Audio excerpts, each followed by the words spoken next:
MD আবদার AID থেকে আপনি লিখেছেন, কলকাতা থেকে বলছি, আফিম চাষ করা কি জায়েজ হবে? যেহেতু আফিম হারাম, নেশা জাতীয় দ্রব্য, অতএব এটার চাষ করাও কিন্তু গুনাহের কথা। বিধায় আমাদেরকে আল্লাহকে ভয় করতে হবে এবং এখান থেকে বেঁচে থাকার চেষ্টা করতে হবে।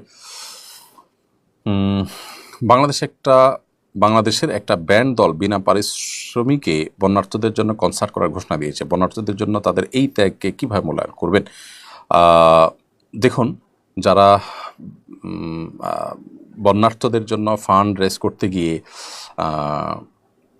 হারামে লিপ্ত হচ্ছেন, গুনাহ করে তারপরে ফান্ড রেজ করার চেষ্টা করছেন, তারা ভুল পথে আছেন। কারণ গাছের গোড়া কেটে আগে পানি দেওয়ার মতো এরকম ইসলামী শরীয়তের দৃষ্টিকোণ থেকে বাদ্যযন্ত্রের ব্যবহারে গান বাজনা এগুলো হারাম কাজ। এগুলো ইটসেলফ একটা উন্মাদনা, একটা ভোগ, এবং সবচেয়ে প্রধান হলো যে শয়তানের পূজার একটা ইনস্ট্রুমেন্ট। অতএব এর মাধ্যমে মানুষকে উপকার করার কোনো চেষ্টা করলে জাগতিক দৃষ্টিকোণ থেকে সেটা উপকারে আসতে পারে, শরীর দৃষ্টিকোণ থেকে, ইসলামের দৃষ্টিকোণ থেকে সেটা কিন্তু মোটেও উপকারে আসবে না। এই জিনিসটা আমাদের মাথায় থাকতে হবে।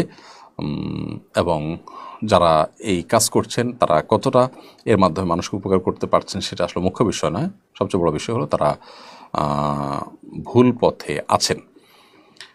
বিধায় তাদেরকে আল্লাহকে ভয় করতে হবে এবং সর্বোচ্চ চেষ্টা করতে হবে তারা এই ধরনের ভুল কাজ না করে অন্য কোনোভাবে ফান্ড রাইজ করার জন্য। বিধায় আমরা বলবো যে যারা এই কাজটা করছেন, বাংলাদেশের পার্সপেক্টিভে যদি বলেন আপনারা অনেক ভালো কাজ করতে পারেন যে কাজটাতে ফান্ড আরও ভালোভাবে রেজ করা যাবে।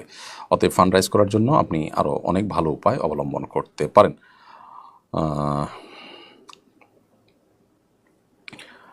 এরপরে যে প্রশ্নটা আমি দেখতে পাচ্ছি সেটা, দুঃখিত,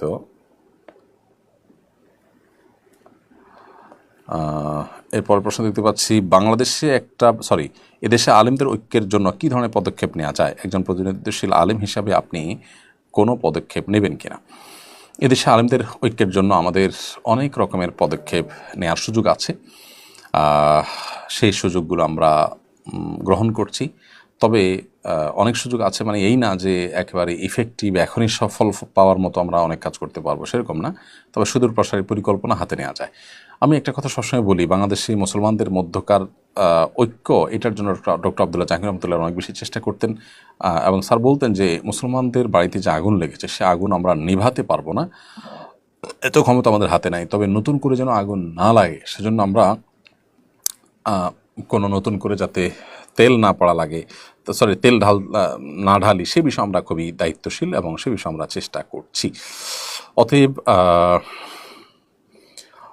আমাদের এই ব্যাপারগুলোতে খুব বেশি সিরিয়াস হতে হবে এবং দায়িত্বশীল হতে হবে যে আমরা যাতে কোনোভাবে অনৈক্য তৈরি না হয়, সেই চেষ্টা আমাদের করতে হবে। আমার কথা দ্বারা, আমার আচরণ দ্বারা আমরা যেন কোনো অন্যায় কাজ না করি, সেই চেষ্টা আমাদের করতে হবে।